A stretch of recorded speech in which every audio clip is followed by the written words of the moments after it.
John, hi, Jim Delapine here. I wanted to give you some video feedback here, and let's see. First of all, you had questioned the shadow and how to do that, and to be honest with you, you did it correctly because you have the stairway here, and you changed the direction of it. But with this kind of thing, it's kind of hard because you have an organic shaped shadow going around stairs, and there's really not much you can do about that to make it look better or worse. Although, I mean, let's see, the stairs, this layer here, you may want to darken this a little bit. So I'll just make this part. Wait a second here. Yeah, make this a little darker because the further away from the subject a shadow gets, the lighter it gets. So it's darkest near the um, where the shadow starts. Okay, so and then there's let's see, this here, the top area here. That's a 65. Maybe I'll lower that up, make it a little softer. It's kind of, I don't know. This is an odd one. And then you have the right idea. The only thing is, I'm going to shift. I'm going to control click to select each one of these shadow layers, and I would put them all into multiply mode. All right, a shadow should be in multiply mode, and if you go to layer styles and try to create a layer style that incorporates a shadow, by default it becomes multiply.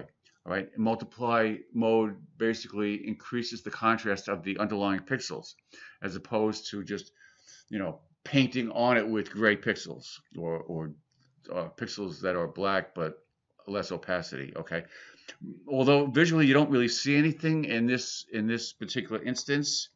Let's see if I can go and zoom in closer, and then if we make this normal. Now it really visually does not show anything different. So I feel like it's kind of a mute point, but I like the background. I like how you have this. I do question though the placement of this spatula, where the line of the spatula lines up with the step or the butcher block cutting board, I guess. That I think you should. Let's see, it's this layer here. So I would Control T. I'm going to rotate this, and I'm going to hinge it here. All right, so I'm going to see what this looks like. So maybe if you rotate it up a little bit, there, something like that. Okay. Now this works because the leg is off the ground, and this shows that it's off the ground because of the shadow underneath. So that kind of works. Okay. So I don't know. It's kind of weird. Let's see. You got a lemon that's floating now. Easy solution. All right. You have the lemon here, and it's on top. So, and then you have this wires here. So watch what I'm going to do here. I'm going to control click on the layer mask for the wires. Okay. So that gives me a selection, which allows me to do this. Then go back to the lemon layer mask. Okay. This selection is just a guideline. Okay. Now I'm going to hit Control H to hide the selection. Control H. The selection is still active, but it's hidden. So it just makes it a little easier to see. So now, let's see. No, just that's my daughter calling back.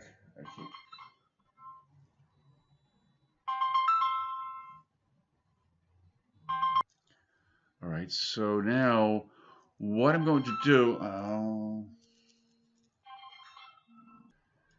Okay. So paintbrush, black is the foreground color, and see what I did here? I just painted along here, right, with black and that mask that revealed the wire in part of the lemon. So now it's going through the lemon. So I could do the same thing here. Okay, so here, simply using the layer mask.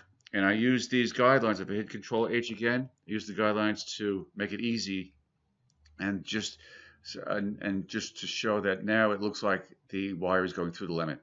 All right, so also don't forget you need to have an adjustment layer that is a layer that is clipping mask and saved selection and rename it as a channel. All right, you've got some interesting text going on here. It looks a little bit. He can't stand up like this, you know. he's not pivoting on anything. So I would say this leg here. I always forget to deselect, by the way. If you hide something, remember that you have to deselect it. All right, so if it's going to screw up the shadow, but let's see what happens. Hit Control T, and I'm going to bring this rotation point or center point up here and rotate this a little bit. And I would say, I don't know, moving it here. I'm not sure what this edge is. All right, so it looks like the edge of a table. Hopefully it's not. But let's just move it there. All right, now let's go to this shadow here. We'll see what we can do with that. All right, so with this shadow selected, I'm going to, let's see, edit, transform, let's try warp.